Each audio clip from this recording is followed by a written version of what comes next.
Hi friends, आप सभी का स्वागत है हमारे अपने YouTube channel special field special study में। आज इस वीडियो में हम बात कर रहे होंगे डीएड स्पेशल एजुकेशन के अंतर्गत सेकेंड ईयर के पेपर नंबर 5 की। ऑल पेपर सब्जेक्ट की बात करें तो ये पेपर नंबर 11 है आपका, और सब्जेक्ट है हमारा फैमिली एंड कम्युनिटी। ये पेपर आपका कॉमन पेपर है, यानी कि हियरिंग इम्पेयरमेंट, विजुअल इम्पेयरमेंट और इंटेलेक्चुअल डेवलपमेंटल ऑफ डिसेबिलिटीज, ये तीनों ट्रेड में पढ़ने वाले जो भी छात्र हैं या छात्राएं हैं, सभी लोगों को इस पेपर का अध्ययन करना होता है। और इसी में अभी तक हम लोगों ने 20 क्वेश्चन ऑब्जेक्टिव टाइप किया है। आज इस वीडियो में हम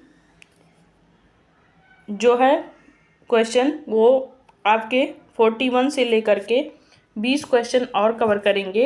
इसके पहले हमने 20-20 क्वेश्चन करके 40 क्वेश्चन तक कवर कर लिया है, यानी कि 20-20 क्वेश्चन का हम लोगों ने यहाँ पे 2 वीडियो अपलोड किया है और 2 वीडियो आप लोगों के द्वारा देखी भी गई है।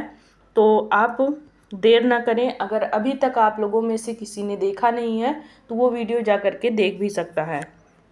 तो चलिए हम शुरू करते हैं। क्वेश्चन नंबर हमारा 41 है कि प्रभावी हस्तक्षेप प्रथाओं में अक्सर शामिल होते हैं। तो प्रभावी हस्तक्षेप कौन सा माना जाता है और इसको किस प्रकार से शामिल किया जाता है, इसके बारे में जानेंगे। तो फर्स्ट ऑप्शन है आपका, निर्णय लेने से परिवार को बाहर रखना। तो ये गलत बात है, परिवार को बाहर नहीं रखा जाता है, परिवार को भी शामिल रखा जाता है इसमें। पारंपरिक शिक्षण विधियों का सख्त पालन, तो ऐसा नहीं है कि आप जो भी पारंपरिक विधियां हैं या शिक्षण विधियां हैं उसको आप बहुत ही सख्त तरीके से लागू करें। परिवार को शामिल करते हुए सहयोगात्मक योजना बनाना, ये आपका सही हो जाएगा, क्योंकि जब हम परिवार को शामिल करेंगे तो ही हम बच्चे के लिए कोई भी जो हस्तक्षेप की प्रक्रिया लागू करेंगे उसको हम लागू कर सकते हैं। बाकी अगर आप चाहें तो परिवार को बाहर रख करके उस बच्चे पर कोई भी हस्तक्षेप की प्रक्रिया लागू करें तो वो प्रभावी नहीं माना जाएगा और ना ही उस बच्चे के लिए अच्छा साबित होगा। नीचे आपका जो लास्ट वाला ऑप्शन है कि केवल बच्चे की स्वतंत्रता पर ध्यान केंद्रित करना, तो ये आपका गलत हो जाएगा। केवल वाले वैसे भी आपके गलत होते हैं ऑप्शन, आपका ऑप्शन नंबर सी सही हो जाएगा। नेक्स्ट है क्वेश्चन नंबर 42 कि हस्तक्षेप प्रथाओं में प्रभावी पारिवारिक भागीदारी में क्या बाधा आ सकती है। तो हस्तक्षेप प्रथाओं में प्रभावी जो पारिवारिक भागीदारी है वो किस प्रकार से बाधा ला सकती है, इसको हम जानेंगे। तो फर्स्ट ऑप्शन है कि संसाधन और समर्थन की कमी। दूसरा है विस्तारित परिवार की अत्यधिक भागीदारी। तीसरा है आपका पेशेवर सलाह का सख्त पालन। चौथा है बच्चे की प्राथमिकताओं की अनदेखी। तो बाधा आ सकती है, ये हम सबसे पहले यहाँ पे इसको अंडरलाइन करेंगे या इसको गोला बना लेंगे, तब हम यहाँ पे ऑप्शन ढूंढेंगे। तो बाधा लाने में आपका क्या है कि संसाधन और समर्थन की कमी। अगर परिवार संसाधन और समर्थन दोनों चीज़ें नहीं दे रहा है तो फिर बच्चे में आप किसी भी प्रकार से हस्तक्षेप की प्रक्रिया लागू नहीं कर पाएंगे। अगला है क्वेश्चन नंबर 43 कि परिवार सशक्तिकरण में शामिल है। तो परिवार सशक्तिकरण में क्या शामिल है। फर्स्ट ऑप्शन है निर्णयों के लिए पेशेवरों पर निर्भरता। दूसरा है परिवारों को अपने जीवन के प्रबंधन में नियंत्रण और आत्मविश्वास देना। तीसरा है सामुदायिक समर्थन से अलगाव। चौथा है चिकित्सा सलाह का सख्त पालन। तो निर्णयों के लिए पेशेवरों पर निर्भर होना, ये भी गलत हो जाएगा, आपका ऑप्शन नंबर बी आपका सही हो जाएगा कि परिवारों को अपने जीवन के प्रबंधन में नियंत्रण और आत्मविश्वास देना, ये आपका ऑप्शन नंबर दूसरा सही है। नेक्स्ट है क्वेश्चन नंबर 44 कि परिवार सशक्तिकरण के घटकों में शामिल है। तो परिवार सशक्तिकरण के घटकों में क्या शामिल है। फर्स्ट ऑप्शन है कल्याण सेवाओं पर निर्भरता, विस्तारित परिवार से अलगाव, आत्म प्रभावकारिता और वकालत का कौशल, शैक्षिक आवश्यकताओं की अनदेखी करना। तो आप देख रहे हैं बाकी जो तीन ऑप्शन हैं आपके ये निगेटिव बोले गए हैं, तो इसलिए आपका ये गलत हो जाएगा। आपका ऑप्शन नंबर सी सही हो जाएगा, ये आपका पॉजिटिव है, क्योंकि आत्म प्रभावकारिता और वकालत कौशल ये आपका यहाँ पे सही हो जाएगा। ये परिवार सशक्तिकरण में आपके शामिल है। नेक्स्ट है क्वेश्चन नंबर 45 कि परिवार को सशक्त बनाने की रणनीतियों में अक्सर ये शामिल होते हैं। तो परिवार को सशक्त बनाने की रणनीति में क्या शामिल होता है? नंबर 1, सूचना तक पहुंच सीमित कर देना। सीमित करने का मतलब होता है कि एक सीमा क्राइटेरिया तैयार करना, तो ये गलत हो जाएगा। पेशेवरों पर निर्भरता को प्रोत्साहित करना, तो पेशेवरों पर निर्भरता को प्रोत्साहित करना यानी कि जो भी पेशेवर हैं उनके ऊपर आप निर्भर होइए, इसके लिए प्रोत्साहन देना, तो ये भी गलत हो जाएगा। नेटवर्क और सहायता प्रणाली का निर्माण करना, सांस्कृतिक मतभेदों को अनदेखा करना। तो सांस्कृतिक मतभेदों को अनदेखा करने का मतलब है कि यहाँ पे आप जो परिवार में सदा से चली आ रही एक रीति रिवाज है उसको आप अलग कर रहे हैं, उसको नज़रअंदाज कर रहे हैं, तो ये गलत हो जाएगा।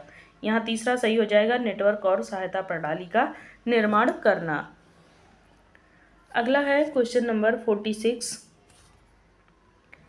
46 है कि प्रभावी परिवार सशक्तिकरण कार्यक्रम निम्नलिखित पर ध्यान केंद्रित करते हैं।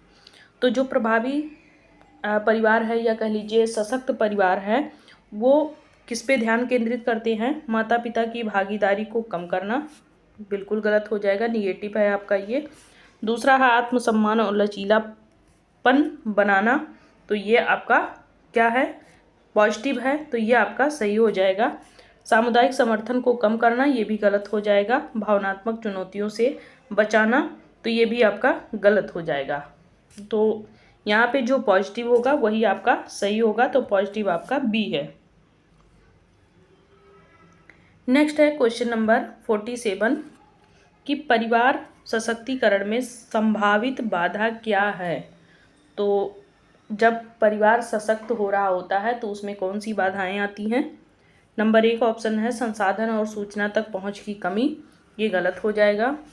दूसरा है आपका विस्तारित परिवार की अत्यधिक भागीदारी, पेशेवर सहायता का उच्च स्तर, चिकित्सा सलाह का सख्त पालन। तो यहाँ पे पूछा क्या गया है? बाधा। तो बाधा में आपके संसाधन और सूचना तक पहुँच की कमी, यही आपका निगेटिव है, तो ये आपका सही हो जाएगा। बाकी सारे ऑप्शन आपके पॉजिटिव हैं। यहाँ अगर आप बात करेंगे चिकित्सा सलाह का सख्त पालन, तो जब अगर आप चिकित्सा का सख्त पालन नहीं करेंगे तो फिर बच्चे को आप सही नहीं कर सकते हैं। नेक्स्ट है क्वेश्चन नंबर 48 है आपका कि हस्तक्षेप प्रथाओं में प्रभावी साझेदारी में क्या शामिल है? तो हस्तक्षेप प्रथाओं में सबसे प्रभावी जो साझेदारी है वो क्या है? कि सामुदायिक संसाधनों से अलगाव, गलत हो जाएगा। पेशेवरों और परिवार के बीच सीमित संचार, ये भी गलत हो जाएगा। सहयोगात्मक योजना और साझा निर्णय लेना, तो ये आपका सही हो जाएगा। पूरी तरह से चिकित्सा पेशेवरों पर ही निर्भर हो जाना, तो ये भी आपका गलत होगा। ऑप्शन नंबर सी सही हो जाएगा। क्वेश्चन नंबर 49 कि प्रारंभिक हस्तक्षेप में भागीदारी की क्या भूमिका है? तो प्रारंभिक हस्तक्षेप में जो भागीदारी होती है वहाँ पे क्या भूमिका होती है? या सेवाओं तक पहुँच में देरी करती है, तो निगेटिव है, जाहिर सी बात है गलत होगा। यह परिवार की भागीदारी को कम करती है, तो ये भी निगेटिव है। यह विकासात्मक परिणामों को बेहतर बनाती है, तो ये आपका सही हो जाएगा, यही आपका पॉजिटिव भी है। यह शैक्षिक सहायता को कम करती है, तो ये भी आपका निगेटिव है, गलत हो जाएगा। ऑप्शन नंबर सी आपका सही है। क्वेश्चन नंबर 50 कि हस्तक्षेप प्रथाओं में सहयोगी साझेदारी का लक्ष्य है। हस्तक्षेप प्रथाओं में सहयोगी साझेदारी का लक्ष्य है, तो क्या लक्ष्य है? माता पिता की भागीदारी को कम करना। तो माता पिता की भागीदारी नहीं होगी तो आप किसी भी बच्चे में हस्तक्षेप की प्रक्रिया लागू नहीं कर पाएंगे। पेशेवर अधिकार को बढ़ावा देना, तो ये भी आपका गलत होगा। परिवार केंद्रित देखभाल को बढ़ावा देना, तो ये सही हो जाएगा। सामुदायिक समर्थन से बचना, तो ये आपका गलत हो जाएगा। ऑप्शन नंबर सी आपका सही है। नेक्स्ट है क्वेश्चन नंबर 51 कि हस्तक्षेप प्रथाओं में प्रभावी भागीदारी में शामिल है। तो सब इसमें जो प्रभावी भागीदारी है सबसे ज़्यादा वो इसमें क्या शामिल हो सकता है कि पारिवारिक प्राथमिकताओं को अनदेखा करना, सांस्कृतिक मतभेदों और मूल्यों का सम्मान करना, पेशेवरों और परिवारों के बीच संचार को सीमित करना, या फिर प्रारंभिक निदान को कम करना। तो यहाँ ऑप्शन नंबर बी आपका क्या है, पॉजिटिव है, कि जो सांस्कृतिक मतभेदों और मूल्यों का सम्मान करता है वो आपका सबसे प्रभावी यहाँ पे माना जाएगा। ऑप्शन नंबर बी सही है। अगला है क्वेश्चन नंबर 52 कि हस्तक्षेप प्रथाओं में प्रभावी भागीदारी में क्या बाधा आ सकती है। तो इसमें हमें बाधा ढूंढना है यानी कि निगेटिव। तो पेशेवर विशेषज्ञता की कमी, या फिर परिवार की उच्च भागीदारी, या मजबूत सामुदायिक समर्थन, या खराब संचार और सहयोग। तो आपका जो खराब संचार और सहयोग है ये आपका सही हो जाएगा, क्योंकि अगर आप खराब संचार कर रहे हैं और सहयोग नहीं दे रहे हैं तो वहाँ पे एक तरीके से आप हस्तक्षेप की प्रक्रिया लागू नहीं कर सकते हैं। सारे क्वेश्चन एक दूसरे से मिलते जुलते हैं, बस थोड़ा सा ये घुमा दे रहा है, कभी ऑप्शन को कभी आपके क्वेश्चन को। तो आपको ये बहुत ही केयरफुली सारे क्वेश्चन पढ़ने हैं कि उसमें पूछ क्या रहा है, निगेटिव पूछ रहा है या पॉजिटिव पूछ रहा है, इस पे आपको ध्यान देना है। नेक्स्ट है क्वेश्चन नंबर 53 कि दिव्यांगता के बारे में जागरूकता पैदा करने में समुदाय की प्राथमिकता क्या होती है या प्राथमिक भूमिका क्या होती है। तो फर्स्ट ऑप्शन है कि चिकित्सा उपचार प्रदान करना, सेकंड ऑप्शन है कि शीघ्र पहचान और हस्तक्षेप, थर्ड है कि वित्तीय सहायता प्रदान करना, और चौथा है आपका विशेष स्कूलों का निर्माण करना।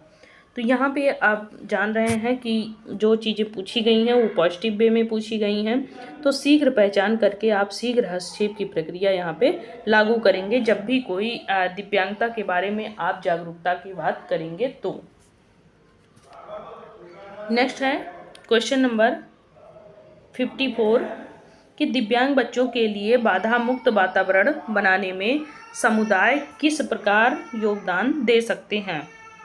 तो फर्स्ट ऑप्शन है आपका कि दिव्यांग बच्चों के लिए अलग स्कूल बना करके, या फिर सुलभ बुनियादी ढांचे और सेवाओं की वकालत करके, या दिव्यांग बच्चों को सामुदायिक गतिविधियों से बाहर रख करके, या सीमित शैक्षिक संसाधन उपलब्ध करा के। तो यहाँ पे आपको दिव्यांग बच्चों को बाधा मुक्त जो वातावरण देना है, तो उसमें जो आप सेवा देंगे वो बुनियादी सुलभ, जो आसानी से उनको ढांचा मिल सके और सेवाओं की वकालत करे उनके। तो ये ऑप्शन आपका बी वाला सही रहेगा। बाकी अलग से इनके लिए स्कूल बना करके आप उन्हें सहायता नहीं दे सकते हैं, ना ही उनको किसी भी गतिविधि से बाहर करके, या जो मतलब शैक्षणिक संसाधन है उसको अगर आप उपलब्ध नहीं कराएंगे तो भी बच्चे नहीं सीख पाएंगे। नेक्स्ट है आपका क्वेश्चन नंबर 55 कि समावेशी समाज के निर्माण में समुदाय की क्या भूमिका है। तो समावेशी समाज के निर्माण में समुदाय किस प्रकार से अपनी भूमिका निभाता है। क्या वो दिव्यांग बच्चों को सामाजिक गतिविधियों से बाहर रख करके, या फिर पृथक शिक्षा प्रदान करके, या फिर समावेशी प्रथाओं और स्वीकृति को बढ़ावा देता है, या फिर दिव्यांग बच्चों की ज़रूरतों की अनदेखी करता है। तो यहाँ पे आपको समुदाय की भूमिका को देखना है, तो पॉजिटिव वे में लेना है। तो समावेशी प्रथाओं और स्वीकृति को बढ़ावा जब देगा तभी समुदाय एक तरीके से उसमें अपनी भूमिका को अदा कर सकता है। नेक्स्ट है क्वेश्चन नंबर 56 कि स्थानीय समुदाय दिव्यांग बच्चों की शिक्षा और पुनर्वास में किस प्रकार सहयोग कर सकते हैं। तो फर्स्ट ऑप्शन है आपका शैक्षणिक संसाधनों तक पहुंच को सीमित करके, या समर्थन और संसाधन जुटा करके, या दिव्यांग बच्चों को मुख्यधारा के स्कूलों से अलग करके, या दिव्यांग व्यक्तियों के अलगाव को बढ़ावा देकर। तो यहाँ आपका बी ऑप्शन पॉजिटिव में है कि समर्थन और संसाधन जुटा करके। नेक्स्ट है क्वेश्चन नंबर 57 कि कौन सी सरकारी एजेंसियां दिव्यांग बच्चों की सहायता के लिए अक्सर समुदायों के साथ सहयोग करती हैं। तो फर्स्ट ऑप्शन है केवल स्वास्थ्य विभाग, दूसरा है आपका केवल शिक्षा विभाग, तीसरा है आंगनबाड़ी या फिर अन्य सरकारी एजेंसियां, या फिर आपका केवल पुलिस विभाग। तो यहाँ आंगनबाड़ी और अन्य जो सरकारी एजेंसियाँ हैं ये आपका सही ऑप्शन हो जाएगा। बाकी केवल वाले आपके गलत रहेंगे ऑप्शन। नेक्स्ट है क्वेश्चन नंबर 58 कि समुदाय दिव्यांग बच्चों और उनके परिवारों के अधिकारों की सुरक्षा कैसे कर सकते हैं। जो भी समुदाय है वो दिव्यांग बच्चों के परिवार के अधिकारों की किस प्रकार से सुरक्षा करता है। तो भेदभाव को बढ़ावा दे करके, ये फर्स्ट ऑप्शन है। सेकंड है समावेशी नीतियों की वकालत करके, और तीसरा है स्वास्थ्य सेवा तक पहुंच की सीमित करके, और लास्ट है आपका दिव्यांग व्यक्तियों को अलग करके। तो यहाँ पे समावेशी नीतियों की वकालत अगर करेंगे तो फिर हम जो समुदाय दिव्यांग बच्चे होंगे उनके परिवारों को हम उनके अधिकारों को बता सकते हैं या उनकी सुरक्षा कर सकते हैं। नेक्स्ट है आपका क्वेश्चन नंबर 59 कि दिव्यांगता की शीघ्र पहचान और हस्तक्षेप का क्या महत्व है। तो यह बच्चों को शिक्षा से दूर रखने में मदद करता है। क्या ये आवश्यक सहायता तक पहुंच में देरी करता है, या फिर यह समय पर सहायता और हस्तक्षेप को सुनिश्चित करता है, यह समुदाय से अलगाव को प्रोत्साहित करता है।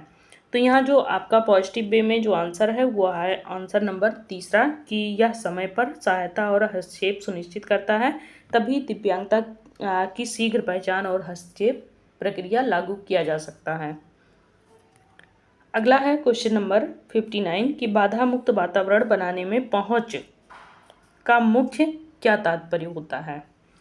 तो केवल भौतिक अवसंरचना, या फिर केवल वित्तीय संसाधन, या भौतिक संरचना और सेवाएं दोनों, केवल चिकित्सा। तो केवल वाले ऑप्शन आपके गलत होंगे। पॉजिटिव में आपका सी है। और लास्ट क्वेश्चन है आपका कि सामुदायिक भागीदारी दिव्यांग बच्चों के सामाजिक समावेशन को किस प्रकार प्रभावित करती है। फर्स्ट ऑप्शन है यह अलगाव को बढ़ावा देती है। सेकंड है यह बहिष्कार प्रथाओं को बढ़ावा देती है। और अगला है आपका यह स्वीकृति और एकीकरण को बढ़ावा देती है। और लास्ट है यह शैक्षिक अवसरों को सीमित करती है। तो सब में लगभग नेगेटिव पूछे गए हैं ऑप्शन में आपके।